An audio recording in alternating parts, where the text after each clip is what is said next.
some people have this sort of feeling that, well, no, actually Christianity has lost and it's on the decline, but but it's been not allowed to compete. Well, I mean, I would even back up from that and say no, it hasn't. What has been on the decline and losing is superficial and false Christianity, but like the real church keeps carrying on. And so, like, to go back to Aaron's question, what are we going to do about this pluralism? The answer is the church just be the church.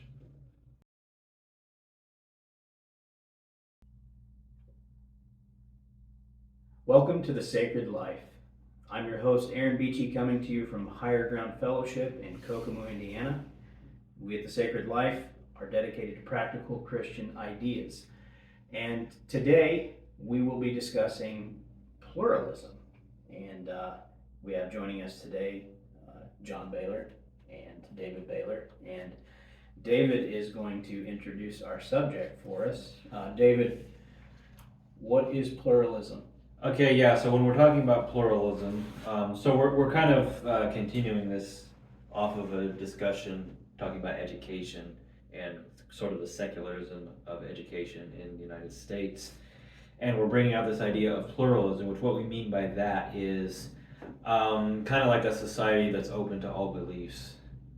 And I guess kind of the argument that we've put at the basis of this discussion is that that's actually an impossible idea, that a society cannot function on the basis strictly of pluralism.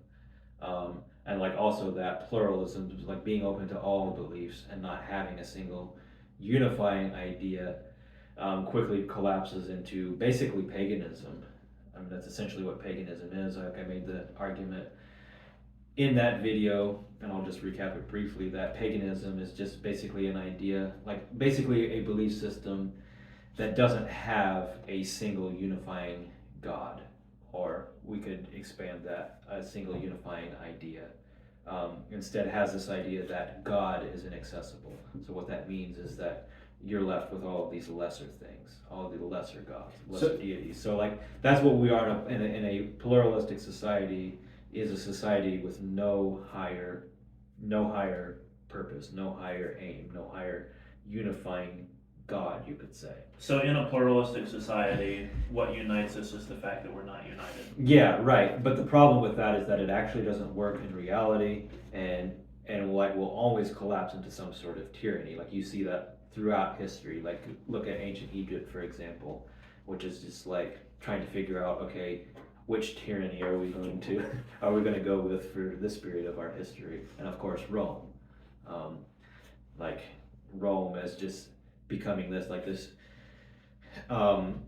self-serving thing, and like the reason Rome expands and becomes imperialistic is because the empires, like the emperors, I mean, like they have to consolidate their own power, because like that's all they're left with, because as pagans they don't have a higher unifying deity. The thing that unites them is power. So practically speaking, why does you believe what you believe and I believe what I believe not work? Well, because how are we ever going to accomplish anything? But isn't that the way it is now, though? I mean, but like, well, what are we accomplishing now? Like honestly, like since the United States has fallen fully into pluralism, we have basically accomplished nothing. Right. Like I would make that argument. I don't know if you would have anything to say to that. I mean, the one thing we may have accomplished, just real quick. Yeah, okay. The one thing we may have accomplished since we have fallen full on into pluralism is that we have basically made ourselves the plague of the rest of the world. Yeah. But go ahead, John. There is that. Yeah. Okay, I was gonna say, like, you need to be a little more specific, because you say we can't accomplish anything, but like, if I'm working on a construction crew and the guy that I'm working with isn't the same religion as me, I mean, we could still carry bricks around. Yes, and so this actually brings out the point, like, because what I was going to do is come back around and say that, like, but the tricky thing about that statement is that the United States actually isn't pluralistic. It's just that we have a much more subtle unifying principle. Like maybe we'll call it democracy. It's like that's our God, or liberalism, maybe that's our God. So in the case of a construction project, working with a person of a different religion, your religion is actually irrelevant to the fact that you're working on a construction project. What is relevant to the construction project is that you are unified by the plan of building this building. Right. So it's like when we're expanding that upward to the scale Okay, of so that's society. that's where I want to go with that, because Yeah. like we can accomplish things because we can be united in those things, but where does it break down the Yeah. fact that we're not united toward the highest purpose? Yeah, and I would just say like, well, I mean, look at the West right now, especially the United States. Like the United States, I think, is far worse off than this than Europe seems to be. But it's just like, name a single thing that the United States is united in. Like, find one. Good, yeah, that's a good point.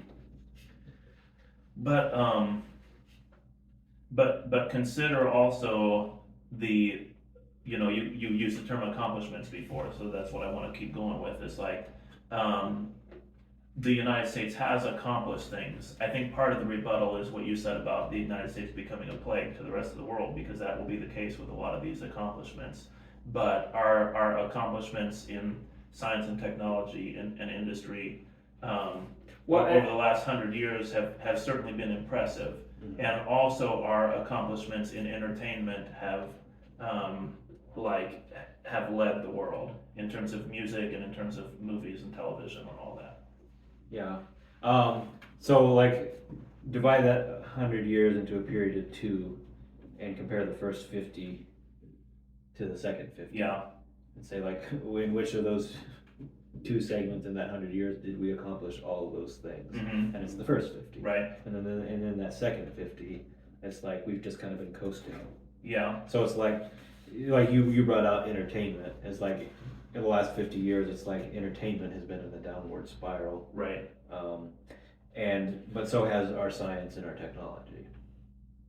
Yeah, I think there's a sense in which like our like the power of Silicon Valley makes it seem like that's not the case. Yeah. But But the power of Silicon Valley has also been broken, and like it's in a lot of ways. So Well, like you mentioned, divide that 100 years into 2. Like the first 50 years, you would have had a president that would have said, ask not what your country can do for you, but ask what you can do for your country. And while you can find flaws in that statement, the idea still generally was that you're part of something bigger than yourself. mm-hmm. And now it's not that; it's the complete opposite of that. Yeah. But to go beyond that, how has the church fallen into the idea of pluralism? I think before you shift to that, okay, so we'll come back to that how has the church fallen into the idea of pluralism.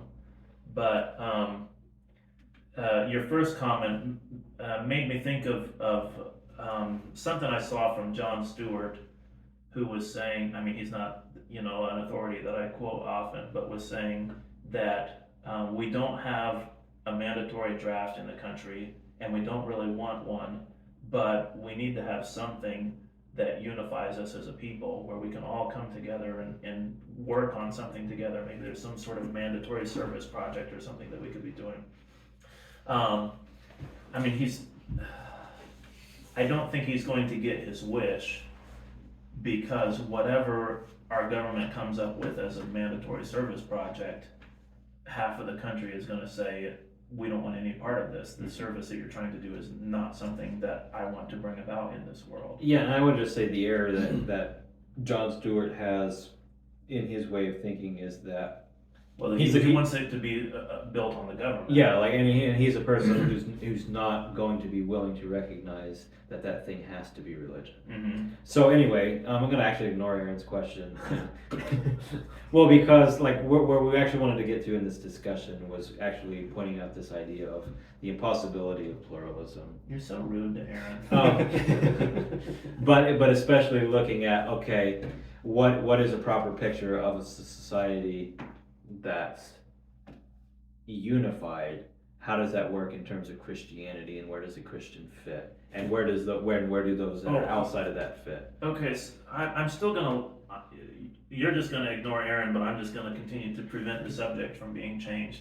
Well, I'm trying to keep the subject onto the actual subject. So we were talking about accomplishments. You said, well, in the last 100 years or whatever, like all of our real accomplishments were in the first 50 of those last 100, and we've been in decline since that point. And I think there's also a lot of concern right now because of the state of education, not to make this another education talk, but because of the state of education that we will continue in this decline in the short-term future, and probably therefore in the long term as well. Right. So that's a concern. Oh boy, what it was? Oh yeah, so I think a lot of the accomplishments that we've made are not going to be lasting accomplishments. And I mean, maybe again, you can say the first half of the 20th century, maybe we've got some things that are going to be lasting accomplishments in terms of entertainment. I think as a musician, I think that the music from the late 60s is still relevant, is still canonical in the sense that artists can continue to tap into it and draw on it, and very little of what's come since then is that way. And when you imagine, okay, 200 years from now, is any of our music going to endure? Because we listen to music from 200 years ago and from 300 and 400 years ago. What are people going to be listening to right now? I mean, from right now, yeah. What are people going to be listening to from our times? And I think there are probably going to be a few acts from the 60s.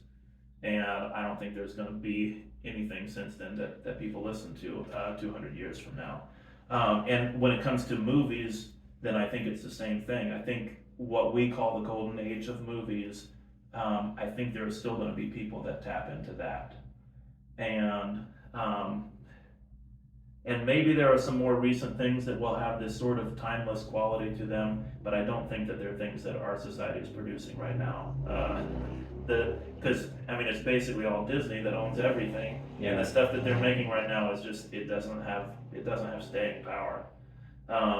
So even when we can look at our accomplishments and say we're doing some incredible things right now, look at our music industry, look at how powerful it is and how wealthy it is, and look at our movie industry and how powerful and incredible it is. Well, those things, again, I don't think those things are going to be significant. When you look at the buildings that we're building, they're not even capable of lasting that long. Like, it's not, people are going to bulldoze them because they're ugly, but they're also going to bulldoze them because they're just going to fall apart. Yeah. Like we're not accomplishing things on a, I want to say scale, but that's not quite. We're not accomplishing things of such quality that they deserve to last. Well, one thing that I thought of, I actually thought of this earlier today in relation to something, is Jesus says, the love of money is the root of all evil. And it's like, well, here you kind of see how that actually works itself out in the world, because everything that we're doing today is done almost exclusively, purely after the pursuit of money. Like, if there is a God to America, it is money. And so since we're building buildings, like, contrast that to the building of a medieval cathedral, which might take 150 years to build a church. I mean, in some cases, a lot longer than that. Yeah. But everybody who started that project, the architect who designed it, and the mason who headed up the project, and every worker on that knew they were never going to see this building. Right. And when we as modern people ask, why would they even have done that? Yeah. And in contrast today, like, the reason we're not going to build a limestone cathedral today is because it's not cost effective. It would be way too expensive. We don't want to spend our money on that. And the reason we build things the way we do, or the reason we're producing the movies, so like, nobody even cares making movies today or making TV shows today if anybody's going to watch them in 10 years. They don't care about that. All they care about is how much money is this going to make in the box office. Yeah. Or how much money, how many records am I going to sell? Nobody's building a building today with the mindset of, I'm going to build something for posterity, or I'm going to build something for the church. So like even when Or we're building, just even when we're building churches, we're something just that's building. bigger than myself, for Yeah. posterity is like, I'm gonna build something that is beyond myself and doesn't Yeah. just serve me. Right. Like even churches that we're building now are built just purely for the immediate need. Mm-hmm. It's like, well, love of money is the root of all evil. Well, If- that's just to pull this back into the idea of pluralism. I suppose the ultimate extreme of pluralism would be that every person is the center of his own religion, and if that's the case, then the highest thing that I can aspire to is the thing that serves me. Yeah. Right. And if I'm united with the community around me and with the society around me, then we could build a cathedral. Yeah, it's But like if I'm the God, then I can't do very much. if you have a higher aim, a higher purpose, you're going to accomplish things. You're going to build things of great beauty. You're going to build things that last. You're going to build things with the thought of this is something that's going to serve generations. You're going, like I said, you're going to accomplish things. If you don't have any higher purpose, you're not even going to understand why people would even want to do that.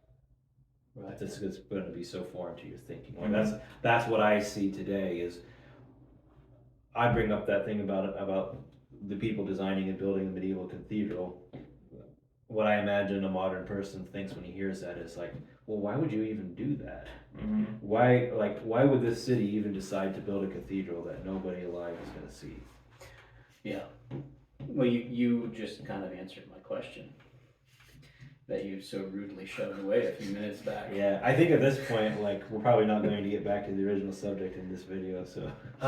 No, I think we're basically there. So, I tried my best to bring pluralism back into this with this ultimate individualism.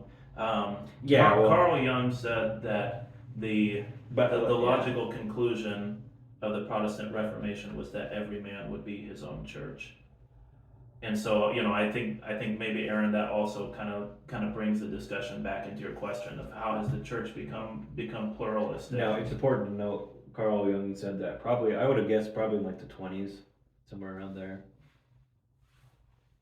That's a good guess. But Yeah, and I'm bringing that out in context of our 100 years. Mm-hmm. It's like Carl Jung is making that statement, like basically right at the start of that 100-year period, Mm-hmm.